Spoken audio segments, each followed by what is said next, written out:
Vamos dar início ao nosso estudo a respeito de geometria analítica aqui do curso de matemática na disciplina de geometria analítica.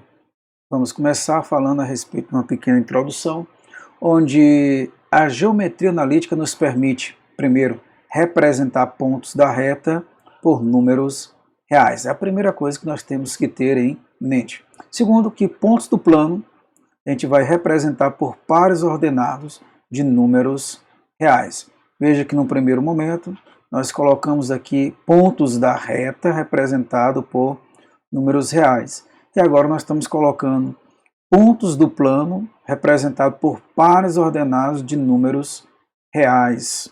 E por último, pontos do espaço por ternos ordenados de números reais.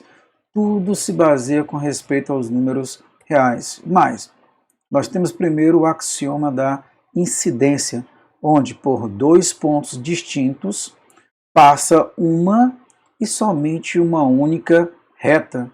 E mais, você vê aqui que quando eu tomo dois pontos, por esses dois pontos passa uma única reta. Segundo, o axioma das paralelas. Dada uma reta e um ponto P que não pertence a essa reta, existe uma e somente uma reta paralela à reta que passa por P. Neste caso, vamos aqui dar a reta R, ok? Ó, a reta R e um ponto P fora dessa reta R. Portanto, eu tenho uma única reta S que passa por P, que é paralelo à reta R. Bom, o axioma das perpendiculares diz que, dado uma reta e um ponto P não pertencente a essa reta, o que é que eu tenho? Existe uma, e somente uma, reta perpendicular a R que passa por P. Da mesma forma das paralelas, as perpendiculares. Você está aqui essa reta, é a reta R, e um ponto P por fora. Nele só passa uma única reta perpendicular a R. Bom, o axioma da incidência. Por três pontos do espaço não situados numa mesma reta, ou seja, não colineares, passam um e somente um plano. Ou seja, três pontos A, B e C não colineares, ou seja, que não estão sobre a mesma reta, você tem apenas um único plano. Bom, distância entre dois pontos. A cada par de pontos A e B corresponde um número real, ou seja, a distância entre os pontos A e B é ou o comprimento do segmento AB, a qual será designado pela D de A até B, ou simplesmente módulo de AB, ok? E que satisfaz as seguintes condições. A distância entre dois pontos sempre é maior ou igual a zero. Quando a distância de dois pontos for igual a zero, isso só acontece se os dois pontos forem coincidentes. E a distância de A até B é a mesma coisa da distância de B até A. E mais, a distância entre A e B é menor ou igual que a distância de A até C, mais a distância de C até B. Ou seja, se eu coloco um terceiro ponto, se esse terceiro ponto estiver alinhado com A e B, se forem colineares, a distância vai ser igual. Mas se esse ponto estiver fora da reta que passa por AB, nós dizemos que a distância de AB é menor que a distância de A até C, mais a distância de C até B. E chamamos isso de desigualdade triangular. Bom, temos também que a distância de A até B é a distância de A até C, mais a distância de C até B.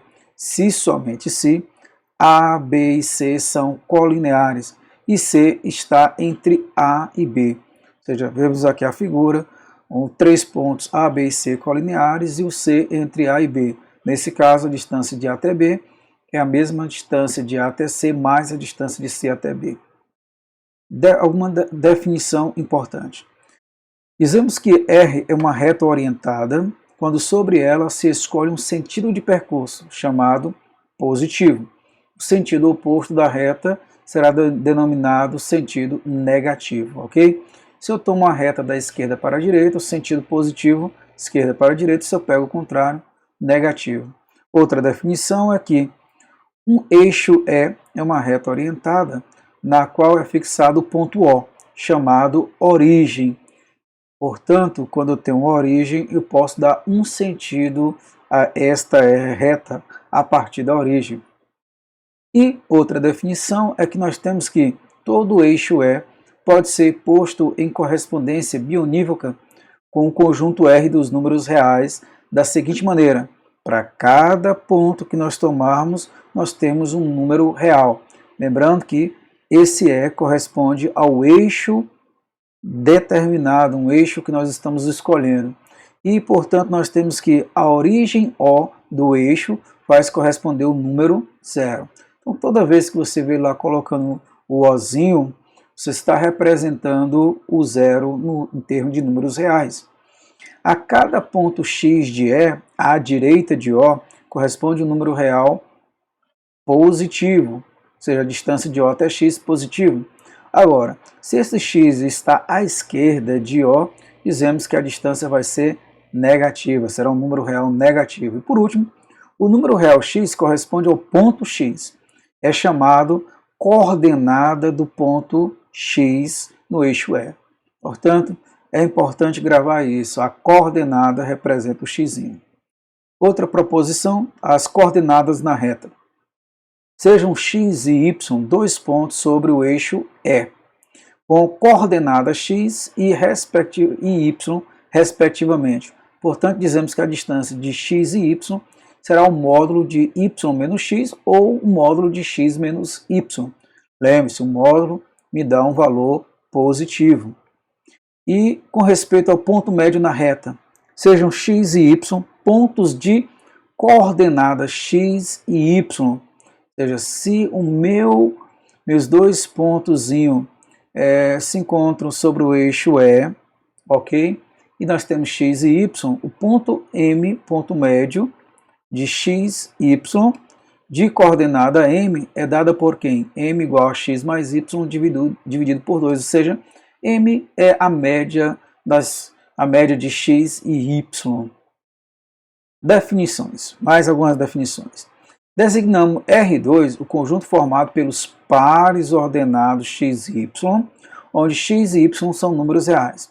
O número X é a primeira coordenada e o Y é a segunda coordenada, no caso do par XY. Segundo, um sistema de eixos ortogonais, ou seja, eles se cruzam de tal maneira que são perpendiculares, num plano π, é um par de eixos perpendiculares ao x ou y contidos em π, que tem a mesma origem O, onde o eixo OX é o eixo horizontal e o eixo OY é o eixo vertical.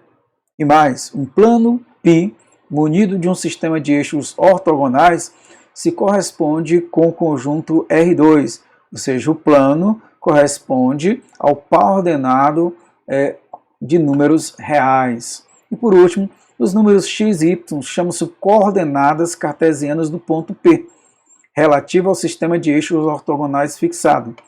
A coordenada x nós vamos chamá-la de abscissa e no caso o y será a ordenada de P. Lembre-se, o x é a abscissa e o y é a ordenada. E lembramos aqui algumas observações.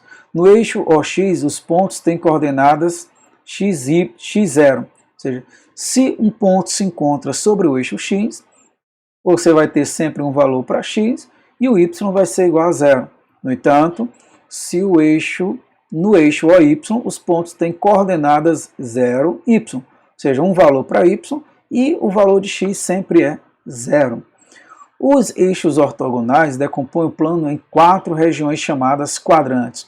Nós temos o primeiro quadrante, onde x e y são positivos. Nós temos o segundo quadrante, onde o x é negativo e o y é positivo. O terceiro quadrante, o x é negativo e o y é negativo. E o quarto quadrante, x é positivo e o y negativo. E dados dois eixos concorrentes quaisquer, o processo acima descrito permite estabelecer também uma correspondência bionívoca entre os pontos do plano e os pares ordenados de números reais. Bom, a distância entre dois pontos no plano, seja um π, um plano munido de um sistema de eixos ortogonais OX e Y, onde você tem dois pontos, um P1 e um P2, onde P1 é representado por x1, y1, o P2 é representado por x2, y2, dois pontos do plano π, e seja Q um Q1, y, um x1, y2. Só um detalhe importante aqui, eu terminei colocando um pequeno errozinho, considere aqui o ponto Q sendo x, y apenas. E eu vejo que eu coloquei aqui P1, o P e o Y, eu tenho que fazer essa correçãozinha para vocês, tá? Por quê? A distância de P1 a P2 ao quadrado é igual à distância de P2 a Q, mais a distância de P1 a Q, os dois elevado ao quadrado.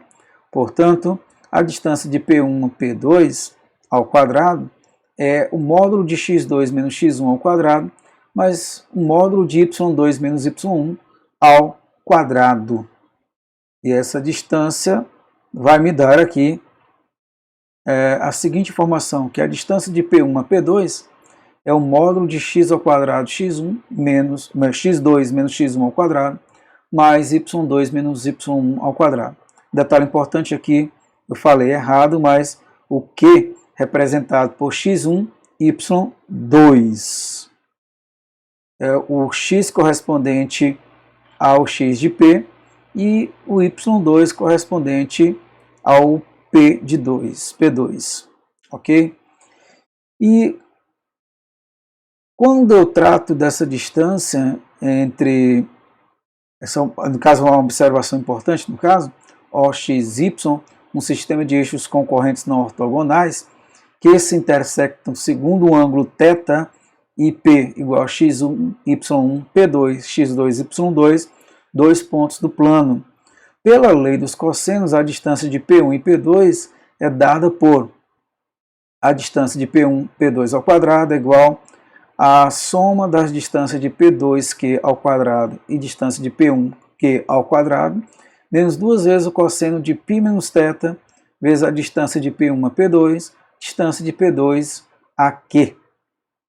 E isso vai acontecer de tal maneira que a distância de P1 a P2 é representada por essa expressão. É algo interessante, porque muitas vezes a gente fica apenas situado quando o ângulo formado entre esses pontos, ou a gente toma apenas um sistema onde os eixos concorrentes são ortogonais. E neste caso nós temos que os eixos não são ortogonais, ou seja, entre os eixos forma um ângulo θ.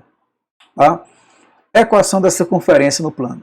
Se eu tenho um ponto dado no plano e um número r maior do que zero, o círculo C de centro A e raio maior do que zero é o conjunto dos pontos do plano π situados à distância r do ponto A, ou seja, o meu conjunto C é dado por um P pertencente ao plano, de tal maneira que a distância de P até A é igual a R. Portanto, seja OX um sistema de eixos ortogonais no plano π e seja A e B as coordenadas do centro A nesse sistema de eixos. O que é que nós podemos afirmar? Se P pertence a esse círculo, nós podemos afirmar que a distância de P até A é igual ao raio. Ou seja, no caso, a distância do ponto que está na circunferência até o centro dessa circunferência é dada por um certo raio, uma certa distância. Portanto, a distância de P até A ao quadrado é igual ao raio ao quadrado. Ou seja, se eu pego a distância entre dois pontos, seria x menos A ao quadrado mais y menos B ao quadrado é igual a R ao quadrado. É interessante você observar aqui, e a gente vai sempre falar dessa expressãozinha, tá? Onde a equação da circunferência no plano é dada por x menos A ao quadrado mais y menos B ao quadrado igual raio ao quadrado, onde A e B corresponde ao centro desta circunferência. Ok? Dando continuidade. Nós temos aqui a mediatriz de um segmento no plano. Então, se eu tenho dados A e B, dois pontos distintos do plano π, seja R o conjunto dos pontos equidistantes de A e B, ou seja, se eu tenho um conjunto R, eu tenho todos os pontos que pertencem ao plano, de tal maneira que a distância de P até A é igual à distância de P até B. Ou seja, nós temos aqui o segmento a qual nós vamos chamar de mediatriz. Seria um segmento de reta, ou seria uma reta, de tal maneira que se encontra os pontos dela a mesma distância de A e de B. Assim, R é a mediatriz do segmento AB, isto é, R é a reta perpendicular ao segmento AB, de tal maneira que passa pelo ponto médio de M. E aqui nós encerramos essa primeira aula e daremos continuidade a esse assunto a respeito de geometria analítica em próximas aulas. Até lá!